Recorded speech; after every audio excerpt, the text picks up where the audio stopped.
Hi guys, it's Michael from the SMcast here, and today is a little bit of a different review. As you can see, I have got the Lego Technic Excavator sat on my shiny kitchen table. And this is going to be a really quick review, guys, mainly because I can't actually get it to work. Well, I say I can't get it to work. One of the functions, or two of the functions, should I say, sorry, don't work for some reason, so I've got to somehow figure out why this cog mechanism inside is not working. But other than that, this set is just wow. I mean, you can just see the size of it. You get a little dumper truck with it where you can even control the steering. You've got the tip feature. I'll just bring the camera around. Just there, where you can tip the dump head up. Don't want to do it because I'll have bits go everywhere. And then we've got the actual truck itself. So some of the power features do work. Just flip that on. Pull that back. The motor does catch intermittently, and reading the reviews, other people seem to have this problem, which is a real shame.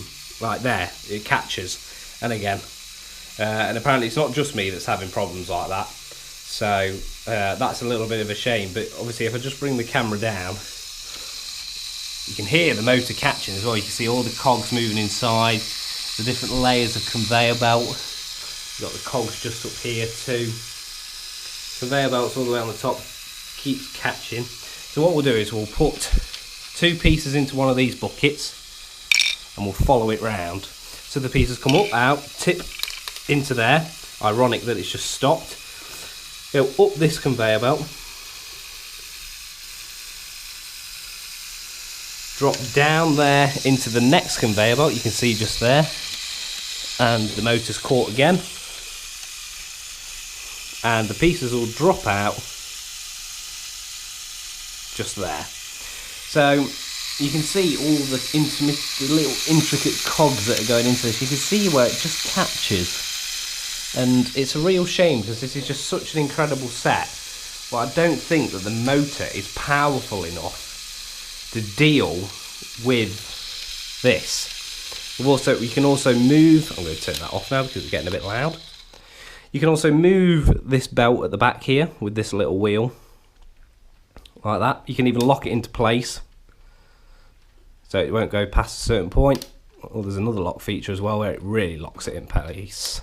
And the two features that aren't working is that you should be able to drive this forward and backwards on its tracks, and also you should be able to actually turn the excavator like that on its axis.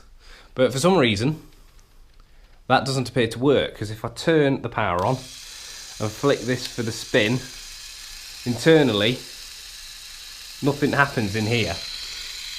Now either one of the cogs is loose or something is not catching right, which is a real shame. So, but this is, I've never really done many Technic sets before, so this was a real challenge for me, and particularly when you see how intricate the detailing inside of here and inside this cog mechanism goes together, it's really quite something. But I tell you what though, guys, I mean, the set itself is just absolutely incredible. I mean, I'm going to turn it round and it's probably going to hit the blinds. Oh no, I just pulled that knob off. That sounds a bit dodgy. This has now become an X-rated video. You've even got the cabin details in and around the front. You've got ladders that run up and onto the top to, if it was minifigure scale, giant switches. Nice ladder pieces. It all fits together ever so well. You've got the bucket excavator details on the back. It's just ever so well thought out. The only problem is that it needs a bigger motor. I can't stress that enough. It just seems like the motor cannot handle all the cogs, all the mechanisms that are going into this set. It's so complex. I mean, I'm 21 and that's my arm stood upright. So you can see how big it is in comparison to that. It's just an absolute monster, this set is. It's just unbelievable. And also you've got another feature around the front here. If I just quick spin it, I'm going to have to spin the table. I'm not going to bother spinning the model. So we've got, these are part of the cogs that control the tracks, but for whatever reason, I've got no idea, they don't work. I would imagine other people have had the same problem. So yeah, we've got this feature just here where we can raise and lower the bucket wheel. If you wind this wheel just like that, you should be able to see. It's a very painstaking wind, trust me. You should be able to see the wheel, the bucket wheel, starting to come down. And what's more, when this is tipped upright as well, if you're excavating or the bucket, the digger pieces at the front here on this wheel are picking up large amounts, when they come over the top here, because the gradient of this conveyor belt has been increased quite massively, it's going to put even more strain on the motor if it's trying to drag up.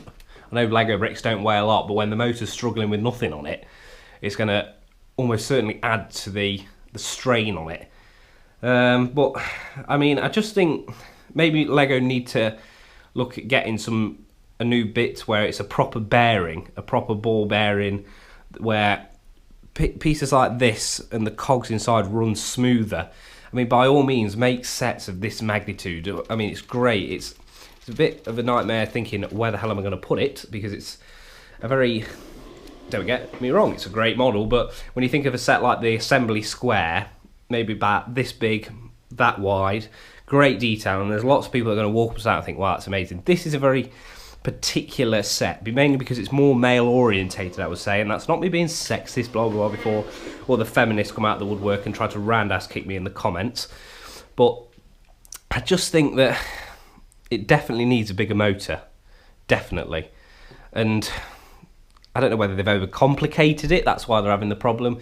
I mean, these switch features in here are quite cool. I'm quite liking this new part that's, well, I've never seen it before, so, and the battery box is housed up here, and it does take 6 AA batteries as well, so it is a guzzler. But I mean, we've got nice detailing, you know. I mean, you can pick it up. I mean, it weighs probably about 5 kilo, I would say. You can pick it up by that structure there, and it is very well structured together. I mean, you can see a bit of the wobble in it, but that's only because the actual length of this is held up by that frame. So, but I mean, don't get me wrong, it's a very, very nice set in the sense of kids who buy this, even though this is aimed at 12 to 16 year olds, I believe, kids are going to be really fascinated with this. I mean, the instruction manual, as always with all Lego stuff, is very good. You do really can tell what you're doing. It just gets a little bit complicated with all the cogs and everything. I mean, and the stages as well, Lego split the stages now with sets. They have been doing it for quite a while, where you get numbered bags. 1 to 5 was great. Nice moderate amount of pizzas? Bloody hell, you can tell I'm hungry. Pieces to put on your table. But then we got to stage 6, and there was about 5 times as many pieces as any other stage. Basically, you built the whole of this in one stage, and I just couldn't understand why. I thought, this is just ridiculous. Why not split it into more stages? Plus, the bags in the box were loose, but then there was one box, just a box randomly, that just had bags in it. Which I don't know whether that was maybe just to hold the structure of the box together or something. It just didn't really make sense to me. But I mean, it goes together nice. It looks nice as well. It does look the part. And I was gobsmacked actually by how bloody big the damn thing is. I mean, it's huge, absolutely huge. I mean, I'm just trying to pan around as best I can with the details. I know this is a crap review, guys. It really is. But I thought I've got to show you this set before I sell it. So I just did a quick Mercy Dash review. I mean, and this little truck is nice as well. You know, you got the steering mechanism and stuff, and the little tip bucket thing. I don't want to do it because it's going to throw bits everywhere. You can see as that. But other than that, guys, I mean, this should be $189.99 at Lego. I got it for £133 at Argos, which is an absolute bargain. Say that this has got just shy of 4,000 pieces. So this has now become the biggest set that I've ever done. It's overtaken the Death Star that I did, the original Death Star, by about 130 pieces. So, I mean, phenomenal set. Great build, really particularly a good build if you're very technical minded. You like the intricacy of how the cogs go together, how the motors, understanding how the actual excavator works. It's a very learning build, shall I say. But my one qualm is that it needs a bigger motor because it struggles. And they probably should do a troubleshooting thing as well, where they say, is this not working? It's probably because of this, because then I would be, oh right, that's why that's not working. But yeah, by all means, guys, check this out. It's on sale at Argos now, so go off and grab one. I really would recommend it. Anyway, guys, thank you so much for watching. Don't forget to check out the time-lapse build I did of this, which took the Myth to film, because it took about 15 hours, because I was doing it intermittently over 2 days. So be sure to check that out as well. And don't forget, of course, to subscribe. And we also have a Bricklink store as well now. So if you like the pieces here, if you like minifigures, sets, everything, we've got a Bricklink store. So just all you got to do is just search the SMcast on Bricklink and we will pop up. Or there'll be a link in the video description as well. So thank you so much for watching, guys. I hope you enjoyed this video. And as always, don't forget to rate, comment, and of course, subscribe.